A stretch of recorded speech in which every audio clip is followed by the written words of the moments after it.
perhaps 3 blocks away, for whatever reason, decides to look into a kitchen window.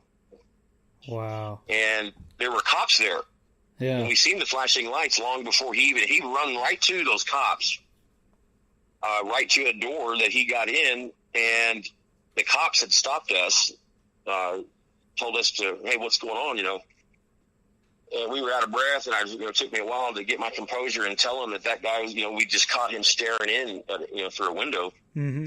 And the cops like, okay, just calm down, let's go find out what's going on. His partner was already running there, and about 30 minutes goes by, and the officer comes back outside, and he told us to go home. And I said, well, wait a minute, what's going to happen with this guy? And he said, well, he didn't really break any laws. I mean, he's a mental patient. And I'm like, oh man, that's crazy. The guy looked freaky. And we started to walk away. He goes, I thought this was kind of strange. And we didn't even tell the guy that we were messing with a Ouija board, the officer.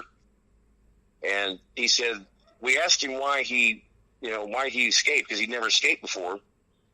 And his exact words that he told the officer was, the devil made him do it. Wow. And so. Well, we just lost Darren on that. Hold on one sec. We just lost him. It just dropped.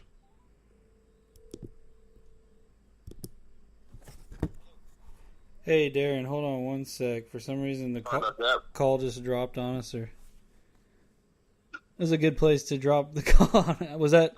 Did you accidentally hang up, or did it just drop? It just dropped. Yeah, it just dropped on mine. It just made a bloop and just dropped. Wow. But that kind of stuff definitely happens when we start talking about this kind of stuff. Oh yeah, happens all the time when I do interviews. Wow.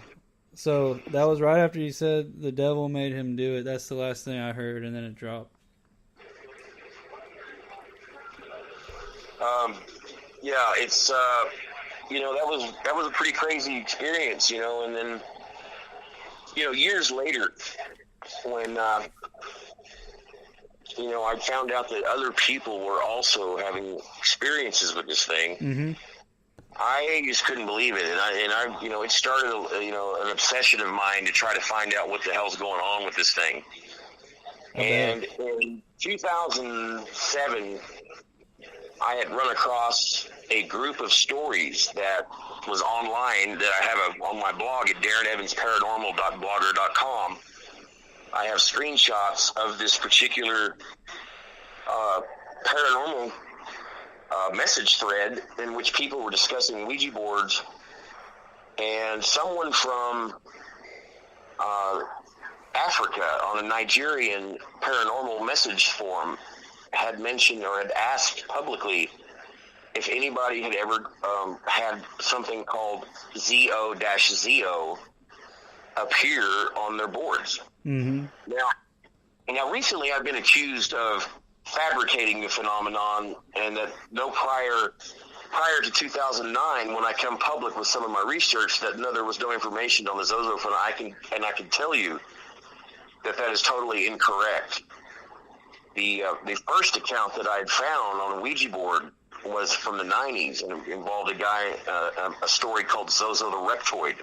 Wow. In which this weird lizard-like, grasshopper-like entity had come to this guy, and he had a Ouija session, and it came through and it actually materialized and said what its name was. And that was one of the very first references that I'd run across. And I tell you what, I was just frozen. I could not believe that other people, were having experiences. Yeah. That one reminds me of this dream I had one night. I had this dream. I only slept for about an hour, but the dream felt like it lasted for hours. And it was about me at my cousin's old house, and there was a kid there that was possessed, and then all of a sudden this giant insect, I thought it was a spider or something, comes through the wall and told me that it was Zozo. And that kind of reminds me of that. Yeah. It's just weird how many Z names have come through. Before I even found the Zozo Phenomenon, there were stories of Zaza Yeah. coming through that go back, to the 70s. And so it caused me to really look at the letter Z and why that letter is used. And, I uncovered some pretty startling research about the letter Z itself. Mm-hmm. It's only the last 100 years that it was even pronounced Z-E-E. It used to be pronounced Izzard, like lizard, or Z. And it was the only alphabet that actually had 3 letters in it. It was the least used letter of the alphabet, which I thought was interesting. Mm-hmm. Well, I had uncovered that the letter Z was actually eliminated from several languages, such as early Latin, because the scholars believed that the bare pronunciation of it resembled your face to contort into what they called the rictus of death. Wow. Which resembled, in their opinion, a fresh corpse, digging up out of the ground. And so, I can see it. And I began to find all kinds of startling references and connections in this phenomenon that's in the book that just continue to, be very, it's always linked to evil, such as the Zozobra, the burning of the Zozobra, such as the Zozo people of Burma, the Zozo shamans of Africa, who was recently discovered that they helped, according to scientists, because of their bizarre scarification rituals, actually helped spread Ebola. Wow. And so everywhere I started, the more I dug, the more I found. I actually found, a reference in a grimoire in which it described an account of a possession involving a young girl, 9 years old, in Picardy, France, in which become possessed by 3 demons. One of the names is Zio. Mm-hmm. And so when I found that was in 2009, and I appeared on a radio show, Darkness Dave's radio show, and that's when John Zaffis went on, was called in a week after my show, and he validated that during his tenure as a demonologist, that he had run across the name in some investigations. And so it basically just started to become, it was under the radar for a long time. People accuse me of creating a monster or whatever, but I didn't create it. I simply exposed it, researched it, and went through experiences and kind of put me in a strange place, which continues to remain a strange place. Yeah. Yeah, I mean, just today, on the post about the show, Dawn had said that she had an experience, 24 years ago, I think she said? And I mean... Yeah, those are the experiences that really fascinate me, because it's those old vintage experiences that seem to really blast home that this is not a made-up phenomenon. This is an actual thing that happens to people. It's not something that I could create. And look what it's become now. I mean, last Halloween, the folks at Knott's Berry Farm created an attraction that was based on the whole Zozo phenomenon, in which people would go into a room and do a Ouija session, and suddenly, through special effects, digitally enhanced effects, that this thing would come through the table. And that's how mainstream it's become, and I never would have dreamed that it's become what it has. It seems to have gained power through all kinds of things, and it's just bizarre what it's actually become to now. Definitely. I mean, I've known about it since let's see. I mean, it's been a few years now. I don't remember the exact year. Maybe 2011 or so is when I first heard about it. And then just recently, though, like earlier this year, we started getting it on the board a lot more. And we were just in a hotel doing a session, and then all of a sudden, it started doing the Zio arch. And we noticed we did a few sessions throughout a couple of days, and we would get like different, like you said, the energy would like shift, and it would start going faster, or it would go slower, doing the little circles. Yeah, the spirals. Yeah. The countdown. Seems to be a common thing that happens, during these surfacings, I call them, when something, you'll be, there seems to be a weird energy transfer whenever this thing comes through, and it's often warned.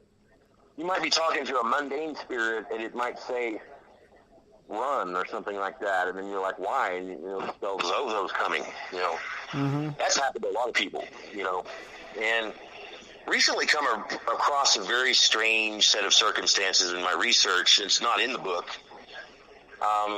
It has to do with the letter, the number 7. The possibility that this thing maybe, disguised itself as some type of Armageddon entity, because it says that the end of the world is coming in 2020. And that's happened to a lot of people, where it says that its actually name means 2020, which is kind of strange. But, the 2 and the Z are very common, and they're reversed. Mm-hmm. And so it's through that I run across an experience that a man had before the presidential nomination of Donald Trump, in which the Zozo surfaced, and they asked who was going to be our next president. It's spelled Donald Trump. This was before he even announced his candidacy. Wow. If you look at the dates on this experience, it verifies that. It also said that when he'd take office, that we would go to war with China.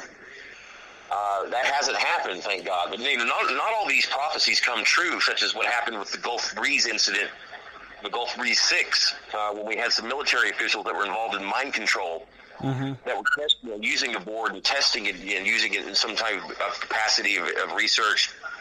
But you had 6 people that were high-ups in the military that actually went AWOL and went to Gulf Breeze, Florida, thinking that Armageddon was coming. And so it's one of the, some part of that incident has been declassified by the government, but the parts that remain classified are still very puzzling. And it involved the prophecies that were taking place, that this thing was there was an entity, a Z entity, that come through in those, supposedly in that Gulf Breeze. Zachariah was the name of the entity that seemed to be the head entity that usually did most of the talking in those sessions. So here we got the military playing with boards and actually going AWOL because they're convinced that, the end days are near. Wow. And so I've recently found perhaps the oldest reference to Zozo that's ever been found. And it involves a Tibetan prophecy. This was old school Tibet before the takeover of Zen Buddhism in their culture. Mm-hmm. And this prophecy is one of the strangest things I've ever written or I've ever read. It talks about it was basically transcribed from an Asian professor who had located this and translated it and published it back in the 80s. And it stems from a Tibetan prophecy from the 7th century or the 8th century, in which it is said that a king had released a human being from the 9th circle, whatever that is. And his name, and he would become, in its exact words, the Lord of all demons. Guess what its name was? What? Z? Zozo. Zozo? Yeah. And I had found this. I often do keyword searches using different word combinations, and that's how I'm able to find a lot of my research that other people haven't found on this phenomenon. Yeah. And, it basically says that this thing was unlocked from the 9th circle, and that it would become the Lord of all demons, and it would also, very troubling, I might add, signify the beginning of the end of mankind. Wow.